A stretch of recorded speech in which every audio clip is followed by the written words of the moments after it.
अब नवयुग की गंगोत्री से बही ज्ञान की धारा है। हम युग का निर्माण करेंगे, यह संकल्प हमारा है। हम बदलेंगे, युग बदलेगा, यही हमारा नारा है। सद्विचार घर घर पहुँचाएं, यह कर्तव्य हमारा है।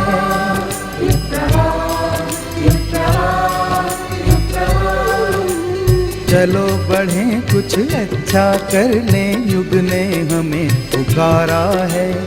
धरती स्वर्ग बनाएंगे, ये शुभ संकल्प हमारा है।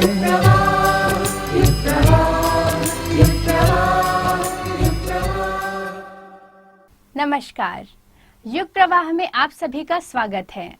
आज हम आपके लिए लेकर आए हैं एक विशेष अंक। आप पिछले अंकों में विविध विषयों पर आकर्षक कार्यक्रम देखते आए हैं। युग प्रवाह अपनी अनंत यात्रा के 7 वर्ष पूरे कर 8वें वर्ष में प्रवेश कर रहा है। इस यात्रा का सबसे बड़ा यदि श्रेय किसी को जाता है तो वह है हमारे दर्शक, जिन्होंने हमारी अंतरात्मा की आवाज को बल प्रदान किया। आज हम उन सभी दर्शकों का हृदय से आभार प्रकट करते हैं और आशा रखते हैं कि अगले वर्ष के समापन से पूर्व हमारा हर एक दर्शक और नए 10 दर्शकों तक युग प्रवाह को अवश्य पहुंचाएगा। याद रहे, अगला वर्ष परम पूज्य गुरुदेव के जन्म शताब्दी के रूप में हम सब मनाने वाले हैं। तो आइए एक बार अपने कदमों को फिर से पीछे की ओर मोड़ते हैं और खोलते हैं अतीत के झरोखों को। शुरुआत करते हैं गुरु सत्ता की अमृतवाणी से।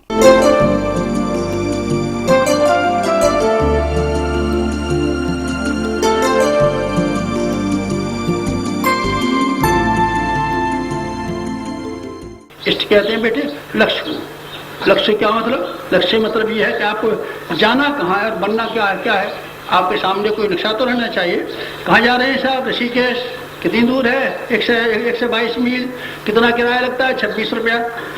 लक्ष्य हो गया ना ऋषिकेश। लक्ष्य किसे कहते हैं? हमको अपने जीवन का विकास करते करते कहाँ जा पहुँचना है। वो जगह कहाँ होनी चाहिए जहाँ कि हमको पहुँच जाना है। और हम ये क्या करते हैं कि हमारा इष्ट ये विश्व, ये हमारा इष्ट लोक मंगल है, हमारा इष्ट समाज है, हमारा इष्ट धर्म और संस्कृति है, जिसका प्रतीक है ये गोल मटोल पिंडा है शंकर जी के रूप में। और बेटे हमारा इष्ट है शालिग्राम। शालिग्राम किसे कहते हैं? अरे बेटे नाम का फर्क है, कोई फर्क थोड़ी है इसमें से। शालिग्राम भी उसी का नाम है, गोल मटोल पिंडा। शिव की बात बताऊं कि किस की बताऊं? सारे के सारे देवता हमारे जीवन के मॉडल हैं और लक्ष्य। हम आपको उस ओर लेकर के जाना चाहते हैं जहाँ के ब्राह्मण जाता है। ब्राह्मण का एक ही काम रहता है कि ब्राह्मण सारे विश्व को उठाता है, उसके लिए सब बराबर है, वो उठाता है, ज्ञान देता है। आपको ज्ञान देना है। जो आपको यहाँ से जड़ी बूटी पिलाई गई है, उस जड़ी बूटी को विस्तार करना है कि देखिए हम ये पी के आए, हमने ये चखा और हम यहाँ तक आ पहुँचे। आप भी तो जरा चख कर देखिए, आप भी तो जरा स्वाद लीजिए। देखिए आप ऊँचे उठते हैं कि नहीं उठते हैं। महानता से जुड़े हुए महान बनना। संत जब होते हैं तो दुनिया को हिला देते हैं। गांधी ने दुनिया को हिला दिया था, बुद्ध ने दुनिया को हिला दिया था, कबीर ने दुनिया को हिला दिया था, समर्थ रामदास ने दुनिया को हिला दिया था, रामकृष्ण परमहंस ने दुनिया को हिला दिया था। संत बड़े ज़बरदस्त होते हैं। इसलिए हमने संत परंपरा की ओर कदम बढ़ाया, ब्राह्मण परंपरा की ओर कदम बढ़ाया। अब भी कदम बढ़ाइए। ब्राह्मण अपरिग्रही होता है और संत सेवाभावी होता है। बस 2 कसौटियाँ हैं। ब्राह्मण वो जिसके पास संपदा न हो, और संत वो जो निरंतर सेवा काम में लगा रहे। इन दोनों की परिभाषा यही है कि मेरे हाथ पांव मजबूत हो जाएं, हाथ पांव अच्छे हो जाएं, तो तब काम चलेगा। हाथ पांव से किसका मतलब है? आपसे है मेरा मतलब। आप उन 10,000 आदमियों में से हो जाएं जिनको मैं ये कहूँ कि शक्तिपीठ बनाना मेरा बेकार गया, 24 लाख का कुटुंब बनाना, परिवार बनाना ये बेकार गया, पर 10,000 बनाए। ईमानदारी की बात यह है। आप चलते फिरते शक्तिपीठ बन जाइए। चलते फिरते शक्तिपीठ, हाड़ बांस के शक्तिपीठ, वो शक्तिपीठ है तो चूने से बनी है, ईंटों से बनी है, सीमेंट से बनी है, लकड़ी लोहे से बनी है। और आप हाड़ के बने हुए, मांस के बने हुए, चमड़ी के बने हुए और चीज़ों के बने हुए शक्तिपीठ स्वयं अपने आप को बना लें। और जो मैं उम्मीदें शक्तिपीठों से लगाए हुए था, वो उम्मीदें आप मेरी पूरी करना शुरू कर दें। आप अपना समय निकाल लें। आप भारतीय संस्कृति के लिए जन जन तक उस आदर्श को, उस सिद्धांतों को आप पहुंचाएंगे, ज्ञान के आलोक को घर घर बांटेंगे। वो तो दे गए जो कुछ देना था, जितनी संपदा उन पर थी वो सारी संपदा दे चुके। अब उस संपदा को किस तरीके से संजो करके रखा जाना चाहिए और किस तरीके मूलधन हमारा बचा रहे और ब्याज को खाते रहे, अर्थात उसे फैलाते रहे। एक हमारा आमंत्रण अगर आप स्वीकार कर सकें तो बड़ी मजेदार बात हो। आप हमारी दुकान में शामिल हो जाएं।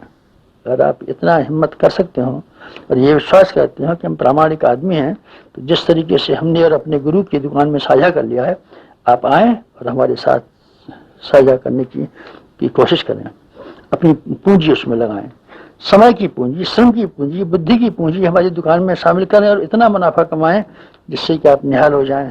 हमारी जिंदगी के मुनाफे का यही तरीका है कि हमने अपनी पूंजी को अपने गुरुदेव के साथ में मिला दिया, उसी कंपनी में शामिल हो गए हैं। हमारे गुरुदेव हमारे भगवान की कंपनी में शामिल हैं, हम अपने गुरुदेव की में शामिल हैं। आप में से हर एक को आह्वान करते हैं, अगर आपकी हिम्मत हो तो आप आएँ, हमारे साथ जुड़ जाएं और जुड़ करके हम जो लाभ कमाएंगे भौतिक और आध्यात्मिक, उसका इतना हिस्सा आपके हिस्से में मिलेगा कि आप धन्य हो सकते हैं और निहाल हो सकते हैं, उसी तरीके से कि जैसे कि हम धन्य हो गए और निहाल हो गए। मैं कभी जब विचार करता हूँ तो मैं ये कहता हूँ, भगवान तो मैंने देखे नहीं है, पर मैंने अपने गुरु के रूप में भगवान देखा है। अपनी बात कहता हूँ। क्यों कहता हूँ?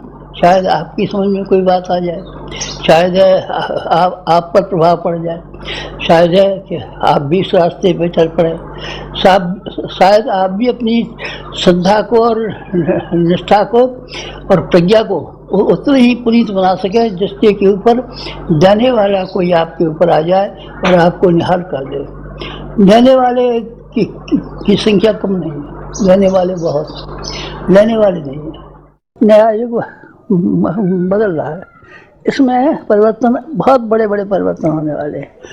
आपको क्या करना है? आपको श्रेय लेना है, जैसे कि अर्जुन को श्रेय मिला था। आपको तो श्रेय लेना है और कुछ करना नहीं है। श्रेय किस बात का लेना है?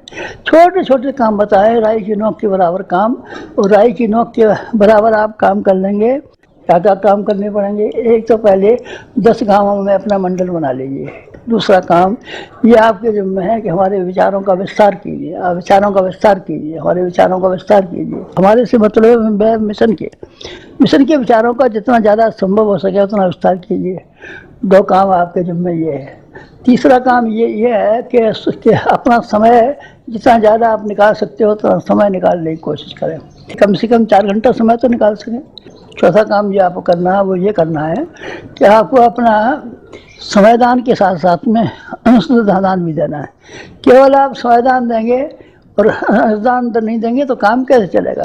साधनों के बिना भी काम नहीं चल सकता। तो इसलिए आप समयदान और साधनदान की हमारी ये जो निवेदन है उसको आप पूरा करें। युग निर्माण परिवार के हर व्यक्ति को अपने बारे में ऐसी मान्यता बनानी चाहिए कि हमको भगवान ने विशेष काम के लिए भेजा है, ये कोई विशेष समय है। और हम में से हर आदमी को यह अनुभव करना चाहिए कि हम कोई विशेष उत्तरदायित्व लेकर के आए हैं। समय को बदलने का उत्तरदायित्व, युग की आवश्यकताओं को पूरा करने का उत्तरदायित्व हमारे कंधे पर है। अगर ये 3 बातें आप विश्वास कर सकें तो आपकी प्रगति का द्वार खुल सकता है और आप महामानवों के रास्ते पर, जो कि इस अपने परिवार के निर्माण का उद्देश्य है, आप सफलतापूर्वक चल सकते हैं।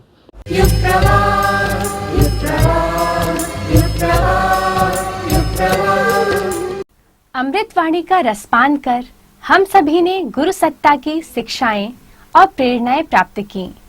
युग परिवर्तन के सपनों को साकार करते हुए गायत्री परिवार ने विगत वर्ष में कहाँ क्या कुछ किया, कौन सी चिंगारी कहाँ उठी, कहाँ कौन सा प्रकाश फैला, देखते हैं एक झलक जागृति के अग्निकण में।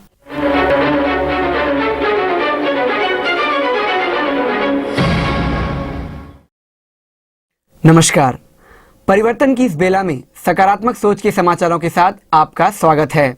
शिरडी महाराष्ट्र में गायत्री साधना महाअभियान नामक सामूहिक जप का एक विराट अनुष्ठान आयोजित हुआ। शुभारंभ कलश यात्रा के माध्यम से हुआ, जिसमें हजारों भाई बहनों ने भाग लिया। इस विशेष आध्यात्मिक प्रयोग में 2400 से अधिक साधक साधिकाओं ने भाग लिया। इसके साथ 324 कुंडीय गायत्री महायज्ञ भी चलता रहा, जिसमें हजारों भाई बहनों ने आहुतियां डाली। इस आयोजन में आर्ट ऑफ लिविंग के श्री रविशंकर जी एवं श्री जंगली बाबा महाराज आदि की विशेष उपस्थिति के अलावा महाराष्ट्र तथा पड़ोसी राज्यों से कई विशिष्ट महानुभाव पधारे थे। ब्लड डोनेशन कैंप भी लगाया गया, जिसमें 2000 भावनाशील युवाओं ने ब्लड डोनेट किया। ऑकलैंड न्यूजीलैंड में 351 कुंडीय अश्वमेध महायज्ञ सफलता के साथ संपन्न हुआ। इस महायज्ञ में 20,000 से अधिक लोगों ने आहुतियां डाली। स्पिरिचुअलिटी एट वर्क, वेजिटेरियनिज्म तथा गायत्री एंड यज्ञ विषयों पर विशेष सेमिनार संपन्न हुए, जिन्हें श्रद्धेय डॉक्टर साहब ने विशेष रूप से संबोधित किया। यज्ञ की समाप्ति पर दीप महायज्ञ का आयोजन किया गया, जो न्यूजीलैंड वासियों के लिए बड़ा ही आकर्षक रहा। गौ माता की रक्षा कर उसे पुनः सम्मानित करने एवं उनकी विशेषताओं से जन जन को अवगत कराने के लिए भारत के प्रमुख संतों बुद्धिजीवियों के मार्गदर्शन में विश्व मंगल गौ ग्राम यात्रा डॉक्टर प्रणव पांड्या जी के नेतृत्व में प्रारंभ की गई है। इसका एक विशेष सेमिनार शांतिकुंज हरिद्वार में संपन्न हुआ। गायत्री परिवार एवं युवा प्रकोष्ठ कोटा राजस्थान द्वारा स्थानीय टिलेश्वर महादेव प्रांगण में पुस्तक मेले का आयोजन किया गया। पंडित श्रीराम शर्मा आचार्य जी द्वारा विभिन्न विषयों पर रचित लगभग 3200 पुस्तकों को सुंदर ढंग से सजाया गया था। सांस्कृतिक स्रोत एवं प्रशिक्षण केंद्र नई दिल्ली में वर्तमान आस्था संकट और कॉरपोरेट जगत में नैतिकता की आवश्यकता पर विशेष कार्यशाला आयोजित हुई, जिसमें कॉरपोरेट जगत से जुड़े कई गणमान्य नागरिकों ने भाग लिया। इस कार्यशाला को देव संस्कृति विश्वविद्यालय के कुलाधिपति श्रद्धेय डॉक्टर साहब ने विशेष रूप से संबोधित किया। इसके अलावा डॉक्टर माधव मेहरा, प्रमुख world council for corporate governance, doctor SP Narang, CS Venkat Raman, doctor Awadhesh Kumar Singh एवं वेद जैन आदि ने अपने विचार व्यक्त किए। अखिल विश्व गायत्री परिवार शांतिकुंज की पहल से गंगा को राष्ट्रीय धरोहर घोषित किया गया। अब मां नर्मदा की सफाई को लेकर नर्मदांचल शुद्धि अभियान हर हर नर्मदे की शुरुआत मध्य प्रदेश गायत्री परिवार द्वारा हुई है। परम पूज्य गुरुदेव के रचनात्मक आंदोलन को गति देते हुए अमरकंटक से भरूच गुजरात तक नर्मदा जल शुद्धि, तट शुद्धि, ग्राम्य शुद्धि, औचित्यपूर्ण तीर्थ सेवन आदि लक्ष्यों को निर्धारित कर अमरकंटक से इस विराट अभियान की शुरुआत मध्य प्रदेश गायत्री परिवार द्वारा हुई है। आइए मां नर्मदा की शुद्धि में हम भी अपना योगदान प्रदान करें।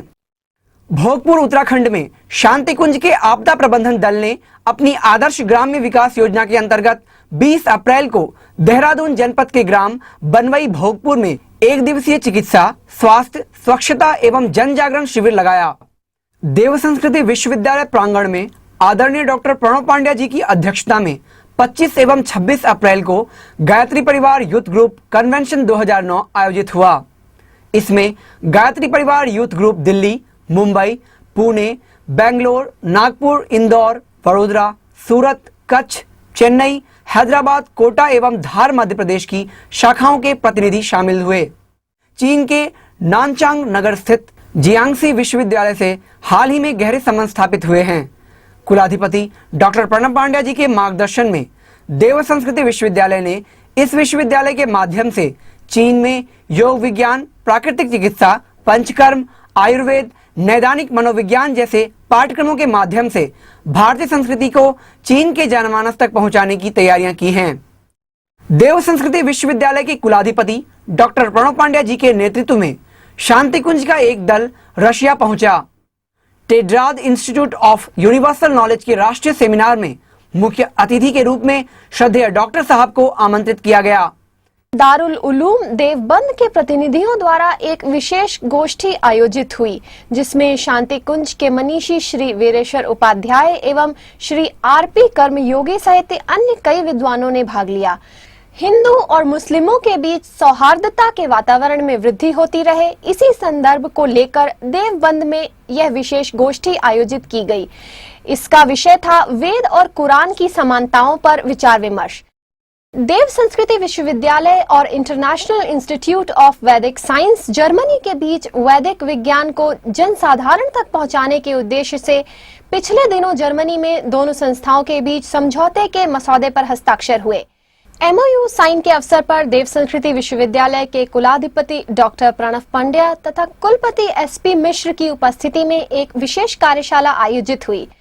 शांति कुंज के आपदा प्रबंधन एवं आदर्श ग्राम विकास प्रकोष्ठ द्वारा चलाए जा रहे स्वच्छता अभियान के अंतर्गत विगत दिनों बहादुराबाद हरिद्वार के निकट खेड़ली गांव में विराट स्वच्छता अभियान संपन्न हुआ। देव संस्कृति विश्वविद्यालय का 15वां ज्ञान दीक्षा समारोह शांति कुंज में पतंजलि योग पीठ के कुलाधिपति योग गुरु बाबा रामदेव की उपस्थिति में संपन्न हुआ। मां नैना देवी के ऐतिहासिक शक्तिपीठ बिलासपुर में 108 कुंडीय गायत्री महायज्ञ एवं संस्कार महोत्सव ऐतिहासिक सफलता के साथ संपन्न हुआ।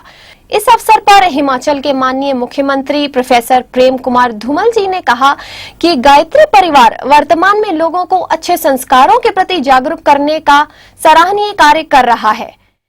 अमेरिका स्थित यूनिवर्सिटी ऑफ मैसाचुसेट्स के सेंटर फॉर इंडिक स्टडीज एवं देव संस्कृति विश्वविद्यालय के संयुक्त प्रयास से देव संस्कृति विश्वविद्यालय में प्राचीन भारतीय वाङ्मय साहित्य में विज्ञान एवं प्रौद्योगिकी विषय को लेकर एक विशेष सेमिनार आयोजित हुआ। इस सेमिनार को विश्वविद्यालय के कुलाधिपति श्रद्धेय डॉक्टर प्रणव पंड्या ने विशेष रूप से संबोधित किया। फिजी में 51 कुंडीय गायत्री महायज्ञ के साथ प्रशांत क्षेत्र के प्रथम गायत्री शक्तिपीठ की प्राण प्रतिष्ठा हुई। कार्यक्रम का शुभारंभ भव्य झांकियों से सजी 151 कलशों की यात्रा के साथ वेंकटेश मंदिर से हुआ। शक्तिपीठ पर आदरणीय डॉक्टर साहब ने केसरिया ध्वजा और डॉक्टर लेवनी ने फिजी राष्ट्रगान के साथ राष्ट्र ध्वज फहराया।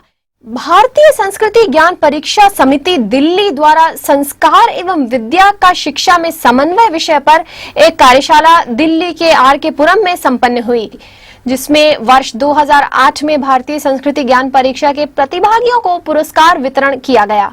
जनपद बागपत में मीनली गांव में एक विराट स्वच्छता अभियान का आयोजन हुआ, जिसमें गांव के महत्वपूर्ण स्थानों की सफाई की गई। इस दौरान निशुल्क चिकित्सा शिविर भी लगाए गए, जिसमें मरीजों की जांच कर दवाइयां दी गईं। भारतीय संस्कृति ज्ञान परीक्षा 2008 का राज्य स्तरीय वार्षिक पुरस्कार समारोह हिमाचल प्रदेश की राजधानी शिमला में संपन्न हुआ। वर्ष 2008 में 48,000 विद्यार्थियों ने इस परीक्षा में भाग लिया। 7 समुंदर पार विदेश की धरती पर गायत्री शक्ति पीठों की प्राण प्रतिष्ठा का क्रम चल रहा है। शांति कुंज प्रमुख आदरणीय डॉक्टर प्रणव पांड्या एवं शांति कुंज प्रतिनिधियों द्वारा इटास्का में गायत्री शक्तिपीठ का भव्य शुभारंभ किया गया। शिकागो क्वालिटी इन के मुख्य सभागार में तनाव प्रबंधन पर एक विशेष गोष्ठी आयोजित हुई। शहर के 70 प्रतिष्ठित उद्योगपति, चिकित्सक एवं कानूनविदों ने इसमें भाग लिया। भारतीय नौसेना की दक्षिणी कमान कोचिन में एक विचार गोष्ठी का आयोजन हुआ। इस गोष्ठी में नौसेना अधिकारियों को ब्रह्म वर्चस्व शोध संस्थान के डॉक्टर अमल कुमार दत्ता ने आध्यात्म और विज्ञान विषय पर विचार व्यक्त किए। कुंभ नगरी हरिद्वार में प्रतिवर्ष गंगा क्लोजिंग कर प्रशासन हर की पौड़ी तीर्थ की सफाई करता है। दशहरा से दीपावली के बीच होने वाली सफाई कार्य में भीमगौड़ा बैराज से हर की पौड़ी तक के घाटों की सफाई की जाती है। प्रशासन के इस सफाई अभियान में हाथ से हाथ मिलाकर नियमित रूप से शांति कुंज अपना योगदान देता आ रहा है। शांति कुंज की पवित्र यज्ञशाला में 51 जोड़े की शादियां हुई। परम पूज्य गुरुदेव के आदर्श विवाह आंदोलन को गति देते हुए गायत्री परिवार समग्र विश्व में सादगीपूर्ण सामूहिक विवाह समारोह संपन्न कराता है। इसी कड़ी में रसिया से एक विशेष दल शांति कुंज प्रशिक्षणार्थ आया और यहाँ की योग, व्यायाम, यज्ञ, अखंड दीप के दर्शन आदि दैनिक गतिविधियों में हिस्सा लिया। देवभूमि उत्तराखंड के माननीय मुख्यमंत्री डॉक्टर रमेश चंद्र पोखरियाल निशंक जी ने अपने व्यस्ततम कार्यक्रमों को विराम देते हुए नई टिहरी से शांति कुंज पधारे। पत्रकारों के प्रश्नों का उत्तर देते हुए उन्होंने कहा कि शांति कुंज के प्रति मेरी अनन्य श्रद्धा है और श्रद्धा का कोई कार्यक्रम नहीं होता। मैं यहाँ अपने श्रद्धा सुमन अर्पित करने आया हूँ। इसके बाद उन्होंने श्रद्धेय शैलजी जी एवं आदरणीय डॉक्टर साहब से मुलाकात की और देवभूमि के विकास में शांति कुंज के सहयोग की अपेक्षा की।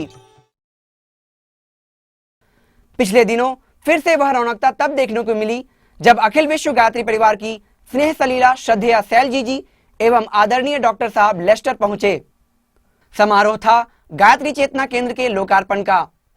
इंग्लैंड समेत ऑस्ट्रेलिया, अफ्रीका, न्यूजीलैंड, अमेरिका आदि देशों से लगभग 2000 से अधिक लोगों ने इस आयोजन में भाग लिया। न्यू जर्सी के पिस्कॉटवे शहर में बने सबसे विशाल गायत्री चेतना केंद्र की प्राण प्रतिष्ठा महोत्सव बड़े समारोह के साथ संपन्न हुआ। महोत्सव में मां गायत्री, भगवान गणेश और श्री हनुमान जी की प्रतिमाओं की प्राण प्रतिष्ठा गायत्री परिवार प्रमुख आदरणीय शैलजी जी एवं आदरणीय डॉक्टर प्रणव पांड्या जी के कर कमलों द्वारा की गई। समारोह में उपस्थित परिजनों को श्रद्धेय शैलजी जी एवं आदरणीय डॉक्टर साहब ने विशेष रूप से संबोधित किया। धर्म का, अध्यात्म का परिष्कृत स्वरूप प्रेजेंट करने के लिए, वैज्ञानिक स्वरूप प्रस्तुत करने के लिए ये गायत्री चेतना केंद्र खड़ा किया है। वैज्ञानिक स्वरूप क्या होता है, धर्म को समझो, परिष्कृत अध्यात्म को समझो और रिफाइंड स्पिरिचुअलिटी के माध्यम से युवा शक्ति को, नारी शक्ति को, यंग कपल्स को और हमारी आने वाली जो पीढ़ी है, यंग बच्चे, छोटे छोटे बच्चे, उन सब के अंदर संस्कारों का बीजारोपण करने की प्रक्रिया को यहाँ डेवलप करो। शिक्षा संस्कृति उत्थान न्यास नई दिल्ली तथा देव संस्कृति विश्वविद्यालय के तत्वावधान में मूल्यपरक शिक्षा पर राष्ट्रीय परिसंवाद आयोजित हुआ। 2 दिवसीय परिसंवाद का उद्घाटन उत्तराखंड मुख्यमंत्री माननीय रमेश चंद्र पोखरियाल निशंक तथा देव संस्कृति विश्वविद्यालय के कुलाधिपति श्रद्धेय डॉक्टर प्रणव पांड्या जी के हाथों दीप प्रज्वलन के साथ किया गया। सारी दुनिया भारत की ओर निहार रही है और हम उससे हट करके कहीं जाना चाहते हैं। इस ठहराव को बदलाव के रूप में जो अभियान के माध्यम से गायत्री परिवार ने ये मिशन के रूप में इस काम को शुरू किया है, मैं सोचता हूँ पूरी देश नहीं, पूरी मानव मात्र इस परिवार का ऋणी रहेगा, ऐसा मेरा पूरा भरोसा है। मुस्लिम समुदाय की अग्रणी संस्था दारुल उलूम देवबंद एवं रामनगर के मौलवियों का एक दल शांति कुंज आया। उल्लेखनीय है कि परम पूज्य गुरुदेव द्वारा लिखित सत संकल्प सूत्रों को अपने संस्थान द्वारा मुस्लिम समुदाय तक पहुंचाने का संकल्प पिछले दिनों दारुल उलूम देवबंद में शांति कुंज प्रतिनिधि श्री वीरेश्वर उपाध्याय जी के नेतृत्व में लिया गया। जितने भलाई के काम है उन सब में हमेशा सदा सहयोग देना हर एक को, चाहे वो कोई भी हो। तो हम उसी स्पिरिट के साथ में यहाँ शांति कुंज आए हैं कि जितनी भलाई की बातें हैं उसमें हमें सहयोग देना है और यहाँ पर हमारी सहमति बनी इस बात के ऊपर कि जितनी चीज़ें ऐसी होंगी जो समान होंगी हम दोनों के बीच में, कुछ आज हमने आपस में एक दूसरे के सामने रखी हैं और कुछ और बाद में सहमति जिन पर बन सके ऐसी समान चीज़ें जो है वो हम ढूंढेंगे और उन पर मिलकर आगे बढ़ेंगे मानवता की भलाई के लिए और इंसान की एकता के लिए और युग बदलने के लिए विशेष रूप में। हरिद्वार जिले के औरंगाबाद में आदर्श ग्राम प्रशिक्षण शिविर का आयोजन किया गया। कार्यक्रम का शुभारंभ व्यसन मुक्ति रैली से हुआ, जिसमें गांव के युवा वर्ग को व्यसन मुक्ति का मार्गदर्शन दिया गया। देव संस्कृति विश्वविद्यालय का तृतीय दीक्षांत समारोह हर्षोल्लास के साथ संपन्न हुआ। दीक्षांत शोभा यात्रा के सभागार में आगमन के साथ समारोह का शुभारंभ दीप प्रज्वलन, राष्ट्रगान एवं कुल गीत के साथ हुआ। उत्तराखंड की महामहिम राज्यपाल श्रीमती मार्गरेट अल्वा की गरिमामयी उपस्थिति में 53 शोधार्थियों को पीएचडी की उपाधि से नवाजा गया। शिक्षित, संस्कारित और सशक्त युवा पीढ़ी ही राष्ट्र को समर्थ बना सकती है। इसी उद्देश्य से अखिल विश्व गायत्री परिवार शांति कुंज ने शीतकालीन ऋतु में राष्ट्र के 4 राज्यों में प्रांतीय युवा चेतना शिविरों का आयोजन किया। इसमें गुजरात के भावनगर में, महाराष्ट्र के आनंदी में, छत्तीसगढ़ के राजनांदगांव में एवं ओडिशा के राउरकेला में युवा चेतना शिविर संपन्न हुए। गंगा को प्रदूषण मुक्त करने के उद्देश्य से राष्ट्रीय वनस्पति अनुसंधान संस्थान द्वारा प्रारंभ की गई नई परियोजना के परिप्रेक्ष्य में देव संस्कृति विश्वविद्यालय प्रांगण में 1 दिवसीय कार्यशाला का आयोजन हुआ। चीन के नानचांग स्थित जियांगजी विश्वविद्यालय के वाइस प्रेसिडेंट प्रोफेसर जुआजिन यूम अपने सहयोगियों सहित देव संस्कृति विश्वविद्यालय पधारे। प्रोफेसर जूम एक महत्वपूर्ण उद्देश्य को लेकर आए थे। वह उद्देश्य था अपने विश्वविद्यालय तथा देव संस्कृति विश्वविद्यालय दोनों में चल रही प्रभावशाली चिकित्सा प्रणालियों के ज्ञान का आदान प्रदान करके एक दूसरे के ज्ञान से लाभान्वित होना। बाल दिवस के अवसर पर राष्ट्रीय राजधानी क्षेत्र नोएडा की दिया इकाई ने भांगेर नोएडा के स्थानीय प्राथमिक विद्यालय में एक स्वास्थ्य शिविर का आयोजन किया। ओजस गुडविल हॉस्पिटल की डॉक्टर दीपिका शर्मा ने लगभग 150 छात्रों का चेकअप किया और मुफ्त दवा वितरण किया।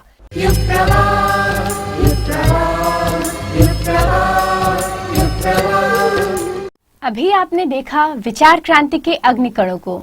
अब हम आपको ले चलते हैं उन गायत्री परिवार के साधकों के पास और खोलते हैं एक बार उन पुराने पन्नों को उन्हीं की स्मृतियों के साथ।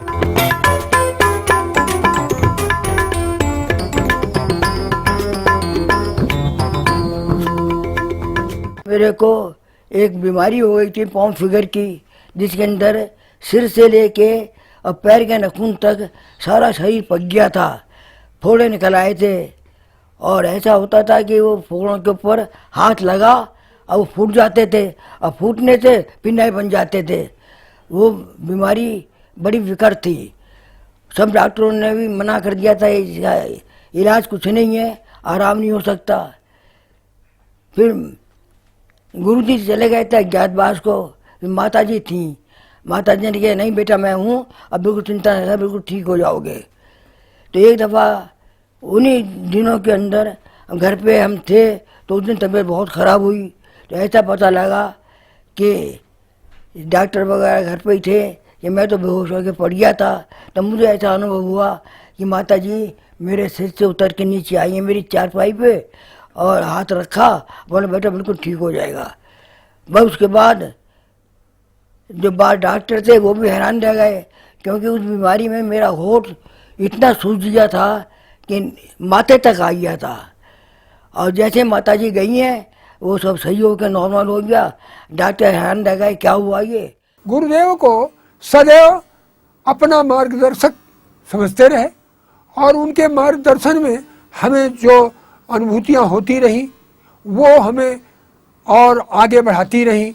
गुरुदेव ने कभी भी कहीं भी हमको कहीं गिरने नहीं दिया। सदैव वो हमारे साथ संगी बने रहे, चाहे जहाँ रहे, चाहे जिस स्थिति में रहे। हमारे पास हम देखते रहे कि धन की बात रही तो गुरुदेव ने हमको अपने स्तर से देते रहे। हमने कभी भी उनकी उस कल्पना को नहीं किया और उनके साहित्य को और उनको हम परमात्मा के रूप में मानते रहे। गुरुदेव को हमने परमात्मा के रूप में माना है। हमारे भाई सुरेश चंद्र जी दीक्षित अपने पत्नी के साथ और बच्चों के साथ गुरुदेव के पास शांति कुंज गए। जब उनसे मिलने के लिए गए, हाँ बच्चों तुम्हारा क्या कार्यक्रम है? गुरुदेव हम तो तीर्थ यात्रा पर कल जा रहे हैं, हमने टिकट ले लिया है। बच्चों तुमको तीर्थ यात्रा पर नहीं जाना, समझ लो इस बात को अच्छी तरीके से। अरे गुरुदेव ये कैसे? बोले मैंने कह दिया। माता जी के पास गए, माता जी ने यही बात कही जो गुरुदेव ने तुमसे कह दिया है, तीर्थ यात्रा पर नहीं जाना, तो बच्चों तुम शांति कुंज में रहो, तीर्थ यात्रा पर नहीं जाओगे। और मालूम है क्या हुआ? दूसरे दिन खबर आई अखबारों में, वह बस गड्ढे में गिर गई और जितने लोग उस बस में थे सबकी मृत्यु हो गई। हमारे भाई साहब, भाभी और बच्चे रोते हुए गुरुदेव माता जी के पास गए और उन्होंने कहा नहीं कोई बात नहीं। हमें देखा कि गुरुदेव से जो लोग जुड़ जाते हैं उनको वो जीवन दान दे देते हैं, उनका संरक्षण करते हैं। गायत्री का प्रचार श्री राम शर्मा जी ने किया, एक अद्वितीय कार्य किया और वो मुझे स्मरण है। वो मैंने देखा है घिया मंडी का दृश्य, वो मैंने देखा है वो ट्रेलर मशीन, वो मैंने देखा है उनको रात रात भर जग करके पत्रिकाओं को छापना। तो मैं श्रद्धा से उनको नमस्कार करता हूं और ऐसे व्यक्तित्व को मैं प्रणाम करता हूं और सराहनीय है उनका कार्य और आदरणीय है उनका कार्य इस विश्व के लिए। सचमुच में मैं उनके संगठन और उनके आगे चल रहे सारे कार्यों को मैं सराहना करता हूं और अविस्मरणीय हैं ऐसे, और इस राष्ट्र के लिए, इस विश्व के लिए बहुत ही उपयोगी और बहुत ही अच्छा कार्य है। मैंने दीदी को टेलीफोन मिलाया, दीदी से मैंने काफ़ी समय के बाद दीदी से बात हो पाई, तो दीदी ने कहा भैया क्या परेशानी है। मैंने कि दीदी मेरा अंतिम प्रणाम करना चाहता हूँ, अब मेरा ये जीवन जो है मुझे लगता है कि अब बहुत थोड़े दिन का है और जाने वाला है। दीदी बोली क्यों भैया हारी बातें क्यों कर रहे हो, अभी तो तुम्हें गुरुदेव का 2012 तक काम करना है। दीदी मैं कर नहीं पाऊंगा, मुझे लगता है कि मैं तो चंद दिनों का मेहमान हूँ। तो बेटा क्या बात हो गई ऐसी, तो मैंने बताया कि मुझे लगता है कि मेरे कैंसर है, तो बेटा यहाँ आ जाओ। तो मैं वहाँ से अपनी बहन को लेकर के हरिद्वार आ गया। यहाँ मुझे ये प्राण ऊर्जा से भरे हुए क्षेत्र में मैं रहा। मुझे नियमित उन्होंने पंचगव्य की व्यवस्था करवा दी और आज मैं आपके सामने ठीक ठाक स्थिति में हूँ। उसके बाद मैंने अनेक बार अपने परीक्षण भी कराए हैं, मैं कैंसर से निजात पाली है। तो लगता है कि गुरु की कृपा है, मुझे अभी 2012 तक कुछ काम लेना चाहती हैं। वो करुणा की मूर्ति साक्षात परम धर्म परमेश्वर परमात्मा से कम नहीं है। हमारा मसूर इंटरनेशनल स्कूल आज इसको 25 साल हुआ है, इसका ये निर्माण ऐसा हुआ था, बैकग्राउंड बता रहा हूँ। अभी इसके अंदर हमको क्या क्या गुरुदेव ने मिरेकल चमत्कार दिखाए कि जो चमत्कार हम हमारी आंखों से देख रहे, हम खुद महसूस कर रहे, फिर भी गुरुदेव ने मेरे को कभी भी ये महसूस नहीं कराया कि ये जो हो रहा है वो इसकी जो क्या बोलते हैं, इसकी जो तपस्या का जो पावर है ये सब कर रहे। हम गुरुदेव को दर 15-15 दिन मिलते थे, तो गुरुदेव के पास जब भी जाता था कि बेटे तू मांग, तेरे को क्या चाहिए। हमने बोला गुरुदेव देखो आपने सब कुछ मेरे को दिया है, हमारे तो क्या है कि हमें कोई भी प्रॉब्लम हो गया, टेंशन हो गया, तो हमने बोला गुरुदेव आप संभाल लेना, मैं यही बोलता था। एंड मेरा काम ऑन द स्पॉट इंस्टेंटली, जैसा इंस्टेंट कॉफी होता है ना, ऐसा मेरा सोलो जब पता नहीं कहाँ से कहाँ क्या कुछ हो जाता है और मेरे को पता ही नहीं होता है। हम ये कभी कभी सोचता है कि देखो मेरे में ब्रेन है, मैंने सोचा ऐसा किया। इंजीनियर को मैं प्राउडली बोलता था देखो तुम लोग को तो पता नहीं है, तुम लोग आके देखो ये ऐसा नहीं ऐसा करो।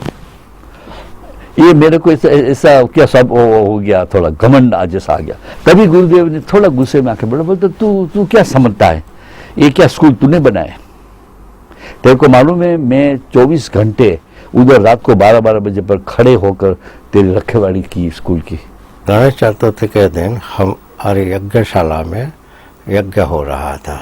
यज्ञ होने के बाद, समापन होने के बाद हमारा जाप चल रहा था।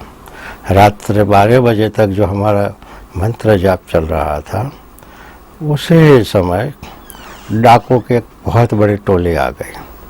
कम से कम 20-25 डाकू आ गए डकैती करने वाले, और उन्होंने आकर हमें घेर लिया।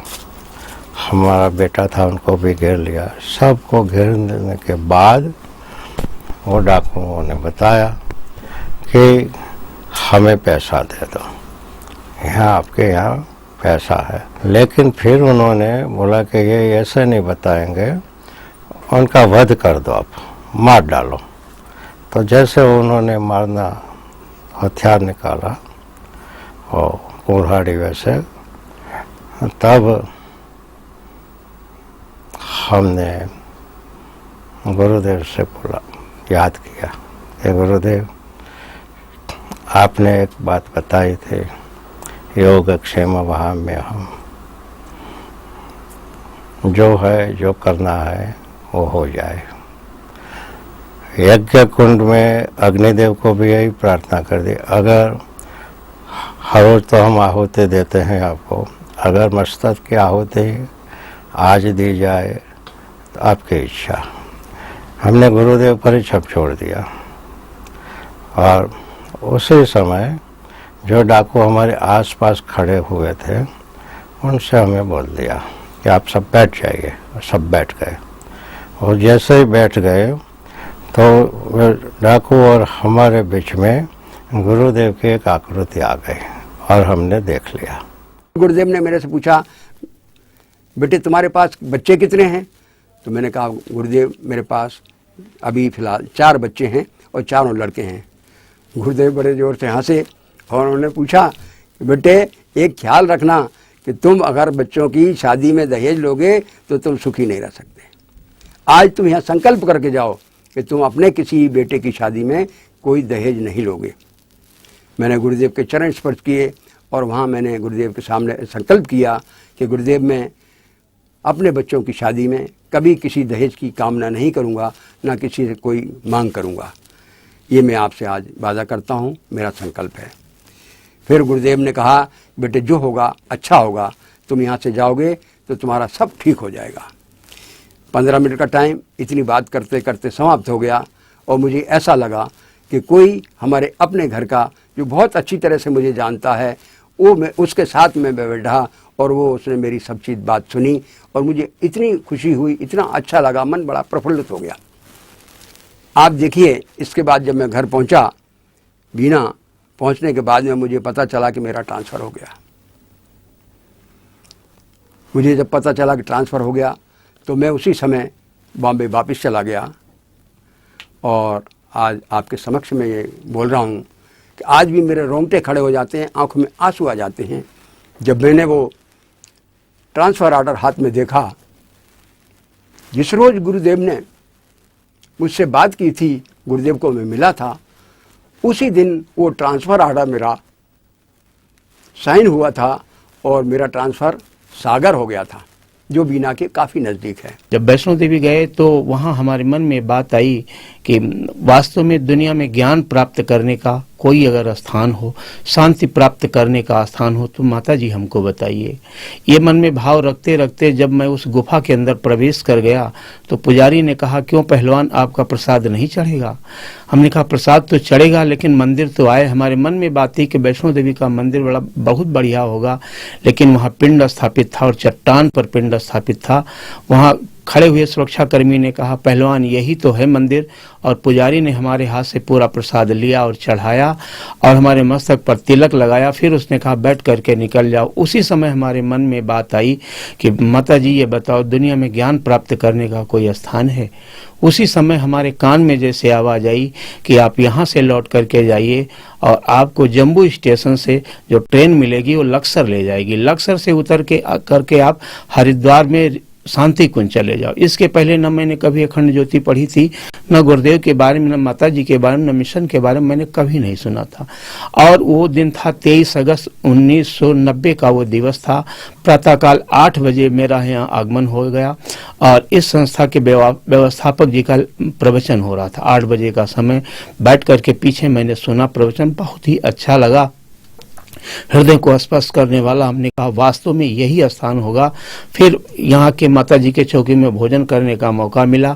भोजन करने के बाद फिर ये सुनने में आया कि माता जी बैठ करके दर्शन भी देती हैं, तो उन श्रद्धालुओं की लाइन में हम भी लगे। हमारे साथ कुछ और लोग जुड़े तो यहाँ के भाइयों ने पूछा कहाँ जा रहे हो? तो बच्चों ने उमंग से कहा जा रहे हैं मिलने के लिए। किससे मिलने के लिए? माता जी से मिलने के लिए। तो उनको बाहर कर दिया। हमसे पूछे आप कहाँ जा रहे हैं? तो उनका हम सुना है कोई माता जी हैं, उनके दर्शन करना चाहते। उन्होंने कहा आप लाइन में आ जाओ। लाइन में लग करके जब हम गए, 5 व्यक्तियों के बाद माता जी के चरण स्पर्श करने का मौका हमें मिलने वाला था। तब तक माता जी की दृष्टि हमारी तरफ थी और हमारी दृष्टि तो माता जी के ऊपर बिल्कुल लगी हुई थी कि यही माता जी हैं जिनको वैष्णो देवी की माता जी ने बताया, यही वो स्थान है। माता जी ने 5 व्यक्तियों से पहले ही हमसे कहा, मिश्रा जी, बगल में खड़े थे मिश्रा जी, उनसे कहा मिश्रा जी ये देखो लड़का वैष्णो देवी घूम रहा था, नौकरी करता है, तहसील विभाग में बेईमानी से उब जाता है, नौकरी छोड़ करके हर वर्ष 1 महीने के लिए तीर्थ भाग जाया करता है। ये वैष्णो देवी घूम रहा था, वैष्णो देवी से पकड़ करके इसे लाई हूँ। ये कहती रही माता। तब तक माता जी के पास उनके चरणों में पहुँचने का मौका हमको भी मिल गया। हमने माता जी के चरणों में झुक करके प्रणाम किया और कुछ देर के लिए हम खो गए कि हम सुन रहे हैं, सपन देख रहे हैं, कौन बोल रहा है। ये हमने मन में सोचा था। माता जी वैष्णो देवी ने हमारे कान में कहा था, यहाँ आवाज़ कैसे आ गई? उस समय टेलीफोन का इतना विकास नहीं था, मोबाइल सिस्टम था ही नहीं। फिर भी माता जी के मुंह से बात सुन करके माता जी ने हमारे पीठ को जोर से ठोका और उन्होंने कहा बेटे बहुत देर में आए हो, बहुत देर से तलाश कर रही थी, बहुत दूर तक दौड़ाऊंगी, याद रखना। हमारी ये इच्छा थी कि हम गुरुदेव से अकेले मिलेंगे। गुरुदेव गायत्री मंदिर के प्रांगण में प्रवचन दे रहे थे। प्रवचन समाप्त हो जाने के बाद जब गुरुदेव वहाँ से उठे तो उनके पीछे पीछे 2, 4, 5 आदमी माने आए, फिर अच्छी खासी भीड़ हो गई 50-60 की, वो लोग लेकर के गुरुदेव को ऊपर चले गए। मेरी इच्छा अधूरी रह गई कि अकेले मिलने का। फिर हम चुपचाप रहे, मन में हमने सोचा कि यार अकेले ही अब मिलना था, अब तो हो नहीं सकेगा। इसी बीच में हमारी पत्नी ने मुझसे ये कहा कि गुरुदेव तुम्हारे पीछे खड़े हैं। मैं पीछे मुड़ के देखा, गुरुदेव खड़े थे। मैं झुक के उनका चरण छुआ, लेकिन हमें ये बड़ा आश्चर्य हुआ कि सामने जिस गुरुदेव गए तो वहाँ से वापस आते मैंने नहीं देखा था उनको, जबकि मैं वहाँ से खड़ा हो करके देख रहा था कि वो ये कब ऊपर से उतरे। फिर मैं पीछे मुड़ करके जब देखा तो चरण छूने पर उनको चमड़ी का एक स्पर्श होता है ना, वो स्पर्श हुआ। फिर हड्डियों को दबाया हमने, उनके माने वो हड्डी दबा करके जानने की कोशिश किया कि सचमुच ये शरीर चमड़ी का है कि कुछ और है। लेकिन वो चमड़ी का ही शरीर था। तो गुरुदेव समझ गए कि ये परख रहा है, तो उन्होंने मेरे गालों को ऐसे थपथपाया, फिर पीठ को थपथपाया ऐसे, फिर बात करना चालू कर दी। फिर अपनी ज़िंदगी के 5-10 साल पीछे की सारी बातें पूछते रहे, वो हमने उनको बता दिया।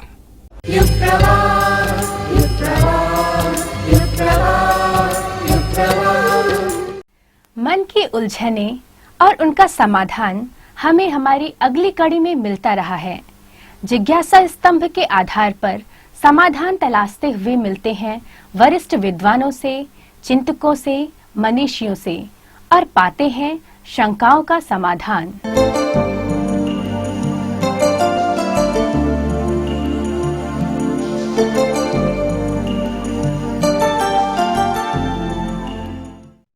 पाश्चात्य संस्कृति में रंगा युवा वर्ग क्या भारतीय संस्कृति की ओर आकर्षित हो रहा है?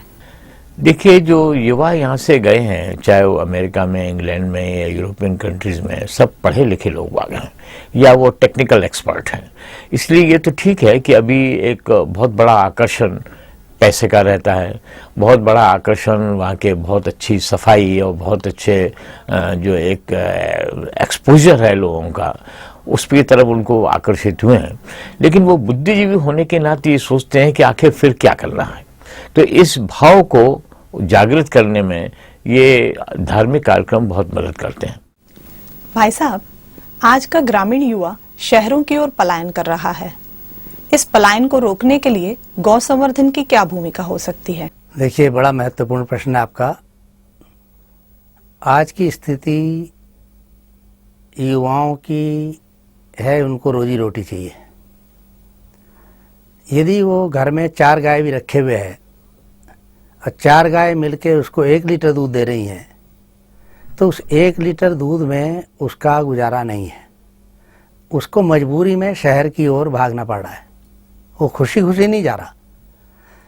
तो हमारी देखने की आवश्यकता इस बात की है कि जो वर्तमान गाय हैं, इसका एकदम से दूध की बढ़ोतरी नहीं की जा सकती। तो उसको तो गोबर गौमूत्र के आधार पे किस तरह से इकोनॉमिकली वायबल बनाएं, जिससे वो उन 4 गायों के गोबर को और गौमूत्र को प्रयोग करके अपनी जीविका चला सके। गुरुदेव कहते हैं, बेटे अगर तुम्हें देखना है तो पत्तियां सींचने से पेड़ हरा नहीं होगा, जड़ सींचना पड़ेगी। तो उनकी आवश्यकताओं को अंदर से ढूंढो कि ये वहाँ हैं और वहाँ से उपचार करो तो बदलता जाएगा। तो जो प्रबुद्ध वर्ग के हैं, जो समझदार हैं, जिनको प्रौढ़ कहा जाता है, उनको ये समझना चाहिए कि परिस्थितियाँ बदलनी है तो अपनी मनस्थिति को मजबूत करो, पॉजिटिव थिंकिंग में ले जाओ, और पॉजिटिव थिंकिंग से जब फिर पॉजिटिव एक्शन होगा, जब आपका विधेयक आचरण होगा तो परिस्थितियाँ बनेंगी। आप सबसे अगर जो ये पुस्तक को देखेंगे तो समझ में आ जाएगा कि आज की परिस्थितियों में हम बहुत कुछ बहुत अच्छा कर सकते हैं, जो हमारे सुख में तो कोई कमी नहीं करेगा, लेकिन हमको महानता की तरफ ले जा सकता है। सबसे यही निवेदन है कि इस पुस्तक को ध्यान से पढ़ें और अपनी सबल मनोभूमि बना करके आसपास की हीन परिस्थितियों को काबू करें और श्रेष्ठ परिस्थितियाँ पैदा करें, जिससे मनुष्य के अंदर देवत्व हो गए और धरती पर स्वर्ग का अवतरण हो सके। वर्तमान समय में पर्यावरण और वातावरण में गंभीर परिवर्तन हो रहा है। ये पर्यावरण संकट ग्लोबल वार्मिंग क्या है? युग निर्माण योजना के जो अपने उद्घोषक हैं पंडित श्री राम शर्मा आचार्य जी, इन्होंने बहुत पहले इसकी घोषणा कर दी थी, जबकि उस समय तो दुनिया में कहीं कोई चर्चा भी नहीं थी। उस समय उन्होंने आज से लगभग 30 साल पहले ऐसे संकेत दिए थे कि अगले दिनों विश्व की स्थिति हो जाएगी, प्रदूषण बढ़ जाएगा, वायु प्रदूषण बढ़ेगा, जल प्रदूषण, पानी पीने लायक नहीं रह जाएगा। और ग्लोबल वार्मिंग का शब्द उस समय इस्तेमाल किया था कि अगर पूरी पृथ्वी ऐसी गर्म हो जाएगी, पूरा वायुमंडल ऐसा गर्म हो जाएगा कि मनुष्य का जीवन मुश्किल पड़ जाएगा। ग्लोबल वार्मिंग क्या है, विश्व स्तर पर, ब्रह्मांड के स्तर पर गर्मी का बढ़ जाना, तापमान का बढ़ जाना, और जो इस पृथ्वी में जो जीवन की परिस्थितियां हैं उसका जो एक पर्यावरण का एक जो चक्र बना हुआ है, पानी का, बरसात का, हवा का और उसमें बर्फ का, ये सारा जो चक्र है वो डिस्टर्ब हो रहा है उसकी वजह। भाई साहब, युवाओं के विकास के लिए आप किस चीज को सबसे जरूरी मानते हैं? ऐसे तो सप्त आंदोलन है ना हमारे मिशन ने जो दिए हैं, इसमें तो देखा जाए ना तो एक आध को छोड़ के बाकी आंदोलन युवाओं के लिए ही ज़्यादा लागू होते हैं। पर इसमें से भी यदि मैं कहूँ तो सबसे पहला वाला जो आंदोलन है, साधना आंदोलन, कि युवाओं को यदि सबसे पहले सिखाना हो तो हम कहेंगे जीने का मकसद ज़्यादा जरूरी है, रोटी से भी ज़्यादा। रोटी की समस्या तो है संसार में, पर जीने के मकसद की समस्या ज़्यादा है। साधना आंदोलन वो करता है। तो उसके बाद तो फिर बाकी आंदोलन भी युवाओं से ही हैं, जैसे शिक्षा, स्वास्थ्य, स्वावलंबन, व्यसन मुक्ति, नारी जागरण और पर्यावरण। भाई साहब, हम चाहेंगे कि आप दर्शकों को बताएं कि क्यों गायत्री मंत्र सबसे महत्वपूर्ण मंत्र है। गायत्री मंत्र सर्वश्रेष्ठ मंत्र मैं इसलिए कहता हूँ कि इसकी परंपरा बहुत पुरानी है जी। जब से मनुष्य का समाज बना हुआ है और जब से मनुष्य पढ़ना लिखना शुरू जिसने किया हुआ है, चातुर्वर्ण से भी पहले, ये चतुराश्रम जो हमारे आश्रम हुए हैं, इसके भी पहले जो एक मनुष्य जाति थी, तो उगते हुए सूर्य का एक प्रार्थना करने का क्रम उन्होंने शुरू किया था।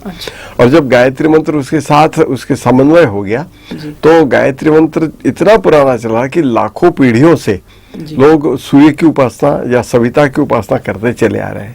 जितने भी आप शिक्षण देना चाहते हैं पूरे विश्व के अंदर, जो भी शिक्षा पद्धति है या दीक्षा पद्धति है, कि आप एक जीवन जीने की दिशा देकर अपने अपने आयुष्य को, अपने जीवन को ढालने की कोशिश करते हैं, इसका प्रत्यक्ष दर्शन, एक स्वरूप या फिलॉसफी आप कह सकते हैं, गायत्री मंत्र के अंदर है।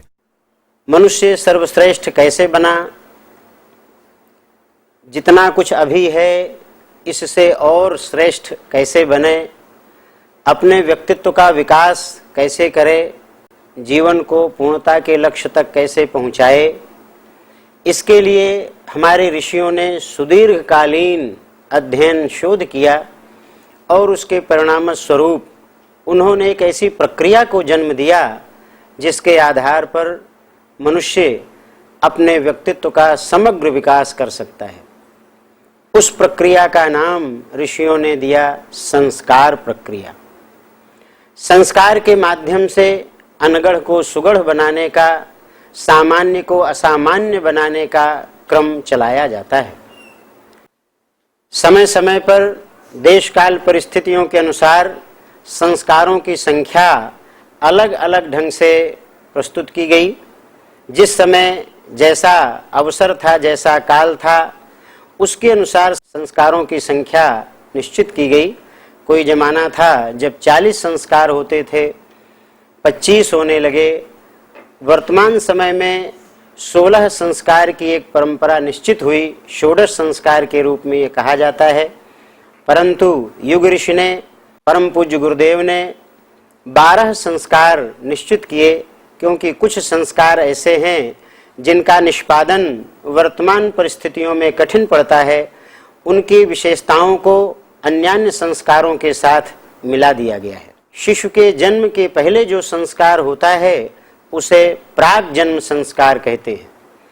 शिशु ने अभी जन्म नहीं लिया है, इसलिए उसके पहले ही उसके कुछ ऐसे संस्कार किए जाते हैं, ऐसे गुणों और ऐसी विशेषताओं का उनमें समावेश किया जाता है जिससे कि वो जन्म लेते ही श्रेष्ठ गुणों को धारण करते हुए आगे बढ़ता चले और समयानुसार अपने व्यक्तित्व का विकास करता चले।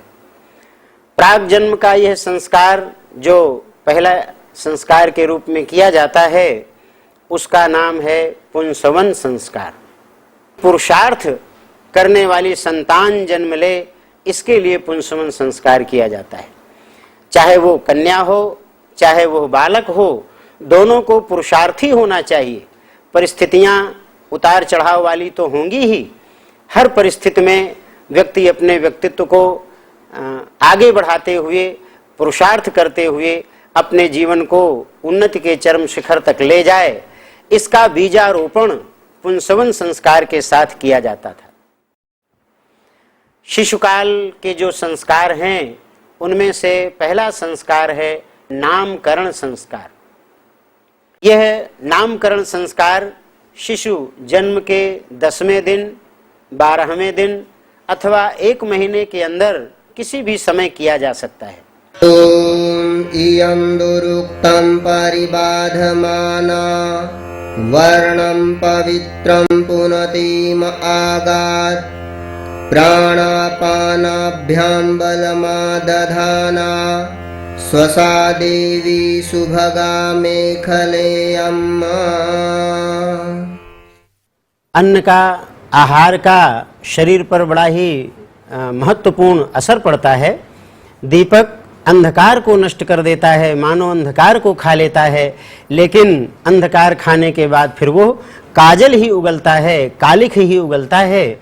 तो वैसे ही शरीर पर भी उस अन्न का अच्छा या बुरा प्रभाव पड़ता है जिस तरह की वो अन्न की कमाई होती है। तो इसका अभिभावकों को विशेष रूप से ध्यान रखना चाहिए। यदि हम चाहते हैं कि हमारा बच्चा सुसंस्कारी बने, हम चाहते हैं कि हमारा बच्चा अच्छा बने, तो हमें उसे अच्छा आहार, शुद्ध कमाई, ईमानदारी की कमाई का आहार देना होगा।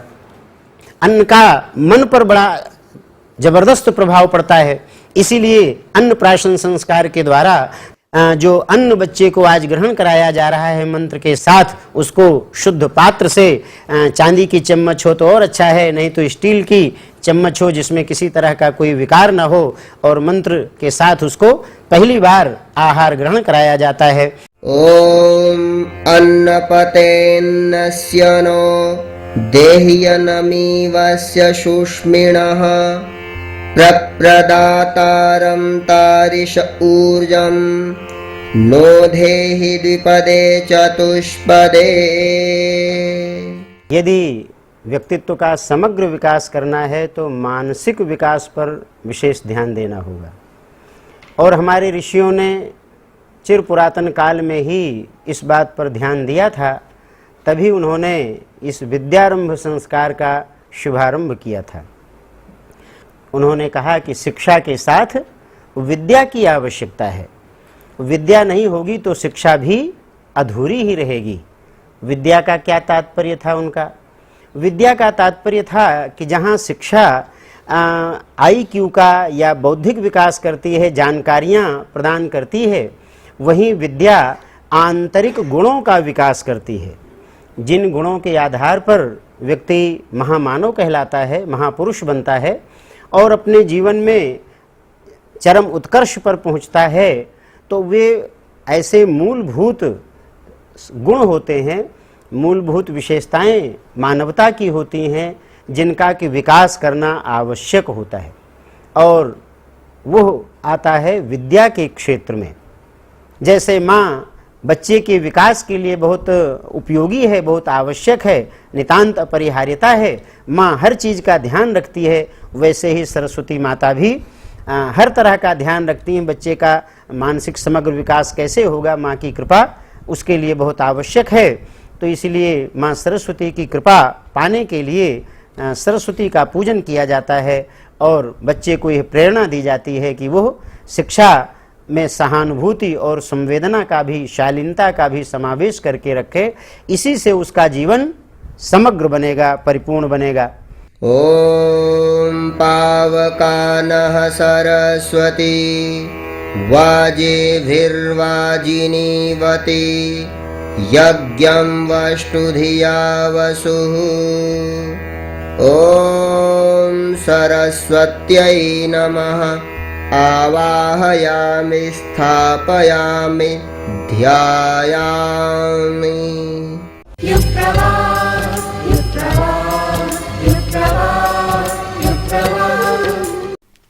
संस्कृति के विभिन्न पक्षों को प्रस्तुत करती हमारी अगली कड़ी आपको विविध प्रकार की झलकियां दिखलाएगी।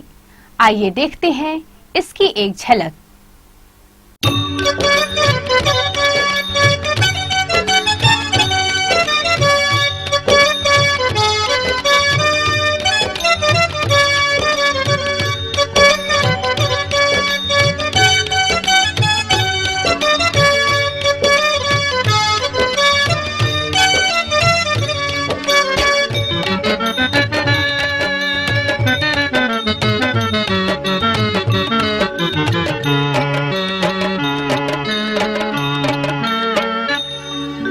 इंसान से नफरत करते हो, इंसान से नफरत करते हो, भगवान को तुम क्या पाओगे, भगवान को तुम क्या पाओगे।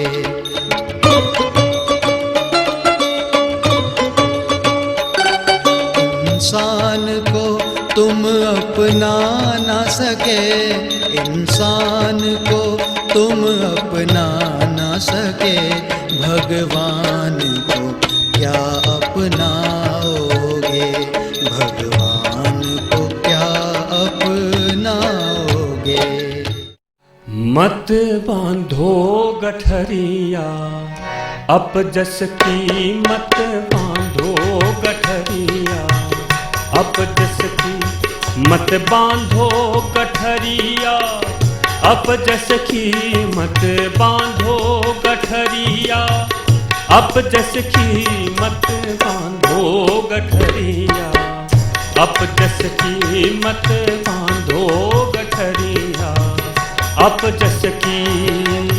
गाए जा भगवान के गुण गाए जा, गाए जा भगवान के गुण गाए जा। सुबह शाम इस मन मंदिर में, सुबह शाम इस मन मंदिर में झाड़ू रोज लगाए जा, गाए जा भगवान के गुण गाए जा, गाए जा भगवान के गुण गाए जा। भारतीय परंपरा में, भारतीय संस्कृति में वृक्ष वनस्पतियों का बड़ा महत्व बताया गया है। उसमें भी वट वृक्ष का तो कहना ही क्या। वट वृक्ष का महत्व कई दृष्टियों से बताया गया है। जैसे धार्मिकता की दृष्टि से, धार्मिकता की दृष्टि से वट वृक्ष को भगवान शिव का रूप माना गया है। जहाँ गीता में भगवान कृष्ण ने अपने को अश्वत्थ वृक्ष के रूप में कहा और इसी कारण अश्वत्थ को, पीपल को विष्णु का प्रतिरूप मानते हैं, वहीं वट वृक्ष को भगवान शिव का प्रतिरूप मानते हैं। हम मूर्तियों और प्रतीकों को देवता कहकर उनकी पूजा करते हैं। ये पत्थर की मूर्तियां हमारी श्रद्धा की केंद्र होती हैं। इनसे हमें कुछ प्राप्त होता है या नहीं, लेकिन हमारे मन में इनकी छवि सदैव देने वाले प्रतीकों के रूप में बनी रहती है। इसीलिए देवता कहकर इनकी विभिन्न रूपों में पूजा अर्चना की जाती है। शांतिकुंज संस्थापक पंडित श्रीराम शर्मा आचार्य ने अपनी पुस्तक भारतीय संस्कृति के आधारभूत तत्व में इन जिज्ञासाओं पर बड़ा गहन विचार प्रस्तुत किया है। हिंदू जाति के ऊपर जितना विचार विमर्श किया जाए कम है। दरअसल हिंदू जाति का इतिहास इतना प्राचीन है कि उस पर सामान्य जन द्वारा विचार कर सकना लगभग असंभव है। कुछ भी हो, लेकिन हिंदू जाति दुनिया की सबसे प्राचीन और सुसंस्कृत जाति रही है। दुनिया की सभी विकसित सभ्यताओं को हिंदू जाति ने कुछ न कुछ अनुदान दिया है।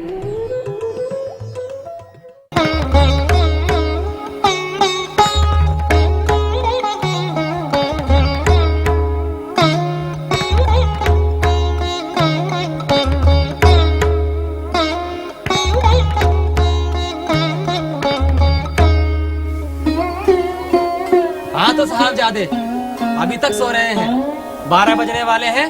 नवाबजादे का अभी सवेरा ही नहीं हुआ। अरे अब तो उठ, सूरज सर पर आ गया है। कौन है भाई? सोने क्यों नहीं दे रहे? मैं तेरा बाप, उठ, नहीं तो बाल्टी भर पानी ला रहा हूँ। क्या है बापू, थोड़ी देर और सोने दो। सोते सोते तुम 30 साल निकाल दिए, अब तो जाग, उठ, कुछ काम धाम के बारे में सोच। ये ऐसे नहीं सुनेगा, पानी डालना ही पड़ेगा। क्या है? क्यों मेरे पीछे पड़े हैं? बहुत हो चुका, घर से बाहर निकल जा।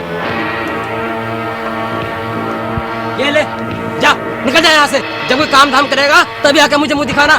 जा, चले जा यहाँ से, निकम्मा कहीं का, नालायक, कुछ काम धाम नहीं करता। जा, ठीक है, चले जा यहाँ से।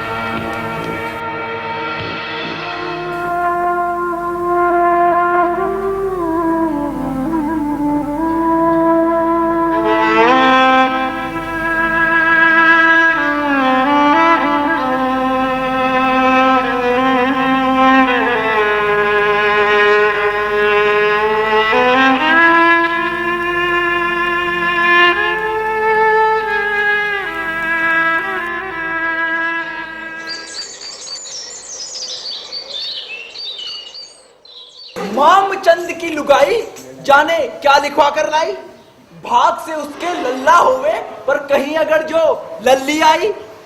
अरे शुभ शुभ बोलो भाई, मैं तो कहता हूँ लल्ला ही होगा, न जाने कहाँ से आ गया अपशकुनी। ए मती, बहू की नजर तार दे। अरे भाई तुम गाओ यार, चुप क्यों हो गए? मामचंद के होगा लल्ला, आंगन में खेलेगा बल, पढ़ लिख कर साहब बनेगा, खानदान का नाम करेगा, चाह करेगा वंश चलेगा, मामचंद पे रंग चढ़ेगा, बूढ़ापे का होगा सहारा, लल्ला होगा ऐसा न्यारा, लल्ला होगा ऐसा न्यारा, लल्ला होगा ऐसा न्यारा। लल्ला होगा तो मिठाई बटेगी, कढ़ाइयाँ चढ़ेंगी और खुशियां मनाई जाएंगी। और लड़की हुई तो अपशगुन। अरे अगर लड़कियां ही नहीं होंगी तो लड़के आएंगे कहां से, और अपने लल्ला का ब्याह करोगे किससे? न जाने कब समझेंगे ये मूर्ख लोग। अरे बेटा, वो जो कह रहा था कहीं सच हो गया तो? मुझे तो डर लगने लगा है, भौंक की मारी कहीं लड़की ना जन दे। क्या होगा इस वंश का? बुढ़ापे में कोई पानी पूछने वाला ना होगा। मैं तो कहता हूँ मरे को आग देने क्या कोई बाहर से आएगा? अरे ऐसा कुछ ना होगा बापू,